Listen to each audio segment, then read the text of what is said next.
Terbang tinggi bersama Patrick Kluivert. Kata itu kita sematkan melihat daripada press conference perdana daripada pelatih timnas Indonesia yang baru, yaitu Patrick Kluivert, bersama dengan seluruh media. Di situ kita ketahui Patrick Kluivert dengan confidence-nya, dengan rasa percaya diri yang cukup tinggi akan membawa timnas Indonesia lolos ke Piala Dunia. Wow, luar biasa. Ini kepercayaan diri yang kita butuhkan di tengah-tengah pemecatan daripada Coach Sintayong, di tengah-tengah pergantian, ya, masa-masa transisi dari kepemimpinan Coach Sintayong menuju Patrick Kluivert.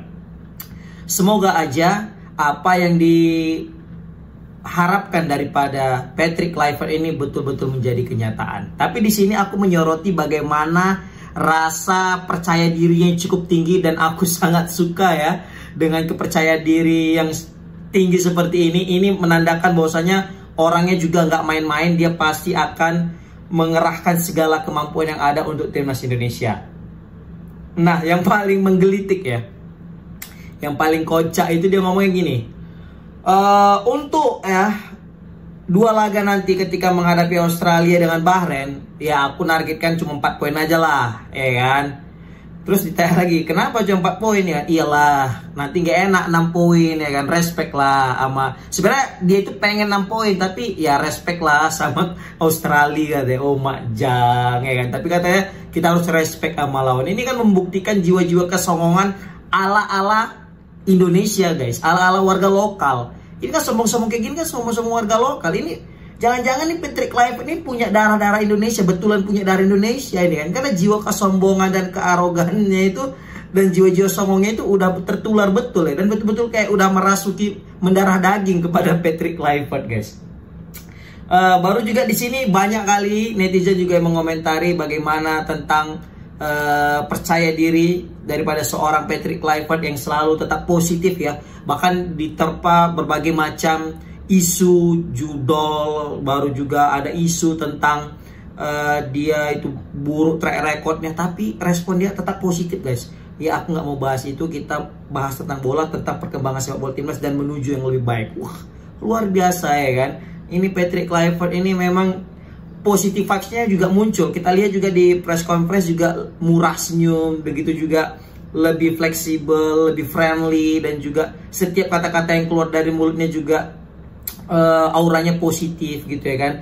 Jadi dari berbagai macam kata-kata atau mungkin ungkapan yang disampaikan sama Patrick Kluivert, aku menangkap beberapa macam poin yang mungkin bisa kita berbagi di sini. Yang pertama, dia itu suka sama Marcelino. Wah, ini terkejut juga aku ditanya sama, kan ada juga tadi yang bawa acara kan, siapa pemain kesukaanmu gitu kan. Ternyata dia bilang pertanyaan ditanya, siapa pemain-pemain yang kau ketahui terus yang kau suka gitu kan. Ternyata dia menyebut Marcelino, dan itu hal yang wajar, guys, karena kayaknya modelnya tipe sama-sama sombong, sama-sama arogan, congkak ya kan, tapi keren, tapi pasti gitu kan.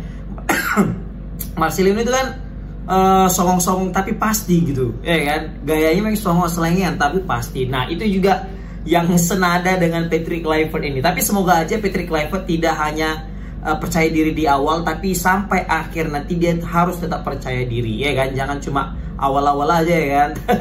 Tapi tetap kita yakin dia pasti bisa menangani timnas Indonesia. Dan terus ditanya ini formasi kesukaan ini apa, dan ternyata 4-3-3. Wow, ini formasi yang sudah lama hilang dari timnas Indonesia. Semenjak dipegang Coach Sintayong, kita fokus kepada 3-4-3 yang notabene lebih bermain bertahan dan mengandalkan 5 back. Nah di sini 3 back tengah, baru juga wing back ya kan. Nah di sini ini pasti bisa kita bilang sebagai reflection daripada STY, atau bisa kita bilang lawan daripada STY. Pola permainan STY adalah cenderung bertahan dan mengandalkan serangan balik. Tetapi bagi Patrick Kluivert, dia lebih fokus kepada total football ala Belanda, yaitu menyerang, ofensif kata dia. Dan dia juga lebih fokus kepada penguasaan bola, yang mana kita jarang sekali bermain itu sebagai tim yang menguasai bola. Ketika menghadapi Arab Saudi juga kita tidak menguasai bola, menghadapi Bahrain juga kita tidak menguasai bola, Australia apalagi, paling cuma lawan China kita bisa menguasai bola, tapi itu kalah ya. Baru menghadapi Jepang juga kita nggak bisa menguasai bola. Terakhir juga menghadapi Arab Saudi, meskipun menang, kita juga tidak bisa menguasai bola. Nah, semoga aja dengan yang disampaikan Patrick Kluivert tentang pola permainannya, tentang metode permainannya yang lebih kepada ofensif dan lebih kepada penguasaan bola, ini jadi lebih menarik lagi permainan timnas Indonesia dan menghasilkan kemenangan, guys. Seperti itu. Ya, ini patut kita saksikan, kita tunggu-tunggu ini gimana sepak terjang daripada seorang Patrick Kluivert ya. Jadi jangan lagi kita membanding-bandingkan lagi Coach Sintayong dengan Patrick Kluivert. Udah, Coach Sintayong udah selesai, udah tutup buku, udah ketemu dengan Pak Erick Thohir, kita juga udah legowo, kita juga udah move on. Sekarang saatnya kita dukung keputusan Pak Erick Thohir dengan memilih Patrick Kluivert. Oke, selanjutnya juga di sini aku suka bagaimana Patrick Kluivert yang ketika menerapkan formasi, ketika menerapkan skema permainan, dia juga sering open minded. Dalam artian mau menerima masukan daripada Sintayong, menerima masukan daripada para pemain, dari staff, dari asisten dan sebagainya. Karena memang ini sangat kita bilang ya, diisukan kemarin itu kan Sintayong sulit untuk menerima masukan daripada pemain-pemain. Nah, di sini Pak Patrick Kluivert ini seperti ingin memberikan kebalikannya. Ketika mungkin STY sulit untuk diberikan saran sama pemain, di sini dia langsung terang-terangan bahwasanya dia ya open minded lah, dalam artian jika ada masukan daripada teman-teman pemain dan sebagainya, dia akan siap menerima itu, kata dia. Dan begitu juga yang paling keren ya di sini dia itu ada bilang dia akan menyesuaikan pola permainannya itu sesuai dengan pemain.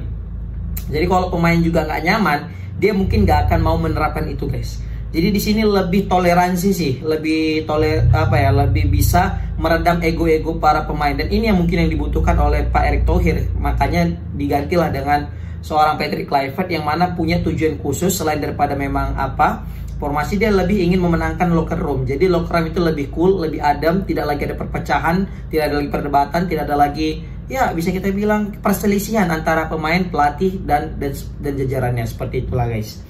Di sini juga Patrick Kluivert, ya kita tahu Sintayong identik dengan pemain-pemain lokal, dan kali ini juga Patrick Kluivert menyampaikan ya dia juga tetap akan memberikan perhatian lebih kepada pemain-pemain lokal. Jadi dia tidak pilih kasih mentang-mentang dia dekat dengan Belanda, dia negara Belanda, terus banyak pemain diaspora Belanda, dia juga tidak akan pilih kasih, dia akan memang tetap jika memang berkualitas dia akan tetap terus pakai. Ya pemain lokal why not gitu lah ya. Jadi dia akan tetap memberikan menit bermain juga, guys. Jadi dia tuh kayak lebih fokus, semua mungkin diberikan menit bermain sehingga dia bisa menilai mana sesuai dengan komposisi tim dan kebutuhan strategi.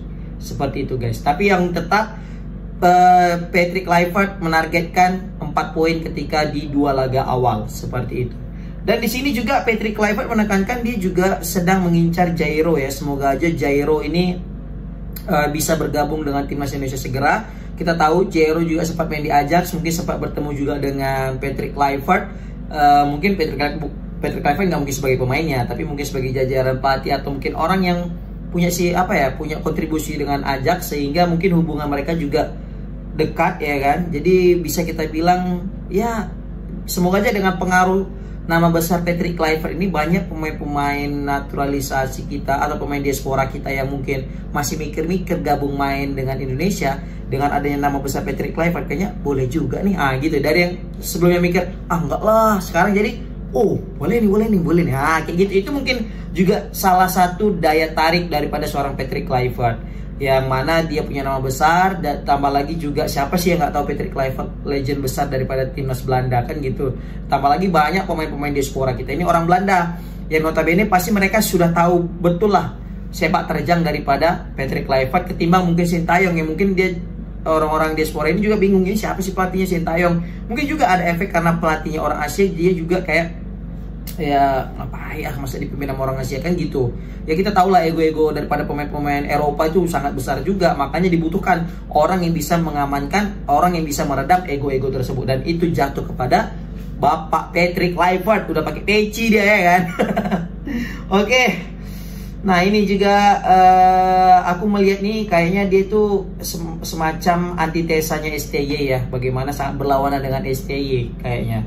Tambah lagi enaknya di sini ketika diundang dalam konferensi pers, dia juga tidak mengundang lagi, kita tidak lagi mendengarkan penerjemah yang untuk menerjemahkan kemudian terjemahkan lagi ke target language-nya atau ke bahasa tujuannya, dia udah langsung bisa automatically, ya kan, baik itu English ataupun Belanda, bahasa Belanda gitu. Jadi ya asik juga sih kita dengarkannya kalau di berbagai macam podcast, apalagi ketika dengan podcastnya Mata Najwa juga aku udah nonton bentar tadi, nanti aku mau lanjut lagi, ya kan.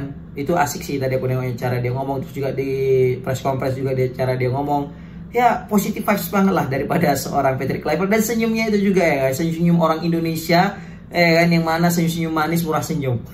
Oke, komen di kolom komentar gimana pendapat kalian tentang Patrick Kluivert yang siap membawa timnas Indonesia menuju Piala Dunia. Assalamualaikum warahmatullahi wabarakatuh.